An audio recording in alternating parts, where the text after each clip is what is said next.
In the warmer months, there's a common sound around campus. The sound of tending to trees. The sounds of the arborists. Of all the Big Ten campuses, we probably have the most green space, which we're really proud of, and it's real fortunate to have that. Paul Swartz and his team are almost always hard at work up among the branches and down on the ground. There are more than 20,000 trees on the MSU campus, and they're adding more all the time. When one gets cut down, another one goes in the ground. And they get to use a lot of cool machines, too. This is our Big John tree spade, and it's a 90-inch diameter plug that pulls out of the ground with a tree in it. And they call it a tree spade, but it actually, like a shovel, go into the ground and lift the tree out. Well, so it's a very quick way to transplant a large tree. There really are some cool machines. Okay, so now this is a chipper, right? And we can take off the glasses, but we got to stand back. Actually, stump grinder. After we take down the tree and then we chip up the brush, we have the stumps left. So to plant grass or replant another tree, we have to use a stump grinder, and this is the easiest and fastest way to do that. So it's basically, you guys come in, they cut the tops off, cut it down, and you flip back with this little chunk. Yeah.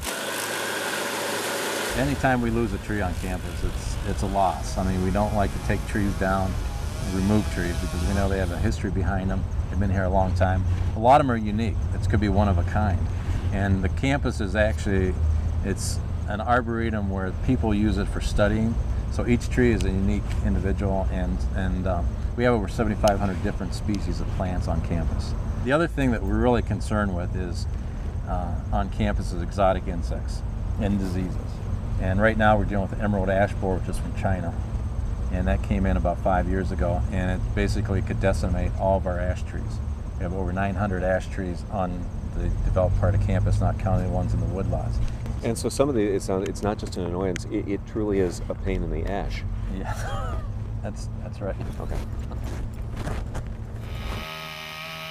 When a tree has to come down, it's quite a loss. Today, Paul and his team are taking down an American elm that's fallen prey to Dutch elm disease. Now, I'm not much of a tree guy, but I wanted to see what this job is like. Of course, it starts with safety. So if you're going to be working inside, you got to wear one of these. Okay, all right. So, do you always help everybody put them on? No. Okay.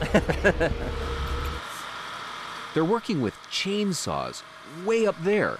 But do I get to cut something down? Oh, no. But the view is nice. So back on the ground, Paul's got something he says is more my speed. Not exactly what I had imagined. There is a sense, whether you're clearing brush or taking down a big tree, there's a sense that you're part of something bigger, that you're plugged into the continuum of MSU. I was a student here a while back, and I remember the first American elm that I saw, and it's still here. And then to know that we're preserving those trees for future generations to learn from. That's what's really neat. Campus is like a tree museum.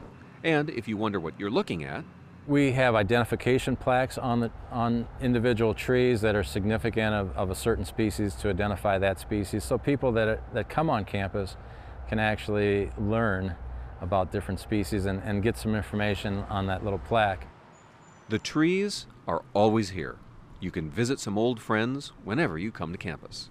We really consider ourselves stewards of the campus. We're here for a short period of time, but we want to maintain it so the future generations can see the same thing that we're seeing and even better,